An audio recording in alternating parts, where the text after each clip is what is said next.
Does Drew Brees' legacy, is it different because of what he means to the city of New Orleans, the Katrina thing, the one Super Bowl to a franchise that was completely downtrodden? I was thinking about this while listening to this interview, right?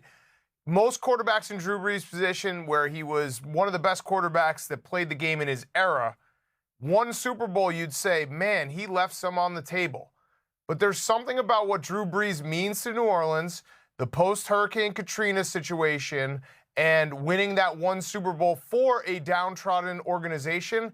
I don't know if that feeling is there. I don't know if it feels the same as if Peyton hadn't won a second one, or, any of these other, name a list of guys. Like, if Aaron Rodgers doesn't win a second Super Bowl, people will look at it and say, I cannot believe that Aaron Rodgers didn't win a second Super Bowl. If Drew Brees doesn't win a second Super Bowl, I think he'll be beloved no matter what. And it's an interesting dynamic. I don't know what it is exactly. It might be the New Orleans thing. It might be just that everyone likes Drew Brees. But don't you think there's something there? Oh, I absolutely think there's something there. And what you're saying reinforces my point. He's a top 5 quarterback all time. I mean, he's going to have every record except most interceptions. Brett Favre's never going to give that one up, even though I'm sure he'd love to. And we just take the guy for granted, right? He's never in the MVP conversation. It's always Offensive Player of the Year. Not that anybody understands the difference between the two. And this guy has been consistent. He's had some incredible seasons. He is a passing yardage machine. He's got more 5,000-yard seasons, I think, than the rest of the NFL combined, although he may be a little bit behind that now because there were one or two of them last year, Roethlisberger and Patrick Mahomes. But this guy has been one of the best passers in the history of the league, and that story is so unique. You're right. Aaron Rodgers won a Super Bowl. Well, the Packers already had 3. Peyton Manning won a Super Bowl in Indianapolis. Well, the Colts already had one.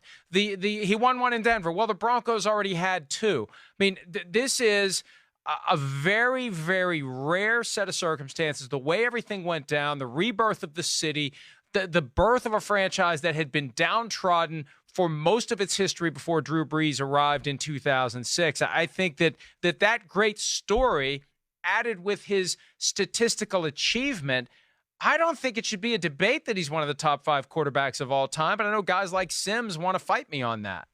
But it's more than that, Mike. It's more that you don't really hear people saying, well, Drew Brees never won another Super Bowl. He never won another Super Bowl. We don't even hear people saying, well, Drew Brees never went back to another Super Bowl. That conversation doesn't even happen. So I just think it's very interesting because the media, the entire country of football fans treats Drew Brees a little bit differently than other, unbelievable quarterbacks.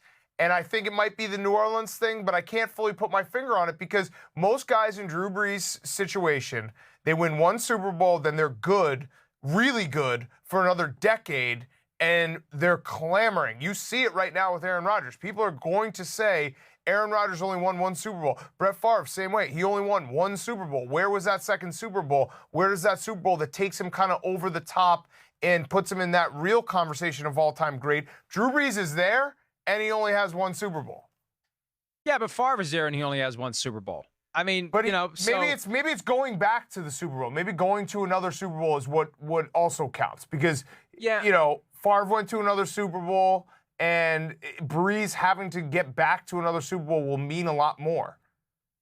I think that the Saints, and I'd love to, obviously it's impossible to know the answer to this question, but if that bounty gate baloney that the NFL trotted out in 2012 at a time when plenty of teams were doing the same thing, but they decided that they were going to change the culture of the NFL as it relates to bounties by finding one team that they were going to hammer. Instead of putting everyone on notice that, hey, end the bounties or we're going to hammer you, they found the Saints, they nailed the Saints, they gutted the team from a coaching standpoint, a defensive standpoint in 2012, and it took them years to recover on the defensive side of the ball. Meanwhile, they're still hovering around 7-9, 8-8 every year with abysmally bad defenses. And I'd love to know how competitive the Saints would have continued to be if they didn't have to deal with that lost season of 2012. Because 2011, remember that epic playoff game against the 49ers? I mean, they were still a team that was hanging around at the top of the NFL. And I think they would have been more competitive. They would have had more playoff appearances if they didn't have to deal with 2012 and the aftermath of it. And I think Brees' presence and his skills kept that team from spiraling out of control. Yeah, it's a good point. It's a big-time what-if that we will always get to play. And I think if Drew Brees goes to the Super Bowl, he'll get that victory lap that we're kind of talking about, where the media comes out and says, this guy's legacy. It felt like it was going to happen last year when you had a little bit of the MVP conversation, then he fell off towards the end of the year. The Rams obviously come into the Superdome and win fair and square. And that kind of changes the narrative of the Drew Brees season. This is his last hurrah, so to speak. Yeah, fair and square victory by the Rams that had no ramifications whatsoever on the rest of the NFL and doesn't threaten to undermine the NFL's 100th season by the overreaction that the NFL engaged in that I had nothing to do with. Let's just make sure the record is clear on there. All right, let's take a break. When we return, Antonio Brown back at practice in a different helmet while he still fights for the right to wear the helmet model that he wants to wear at least for one more year. We'll give you the AB update when PFT Live continues right after this.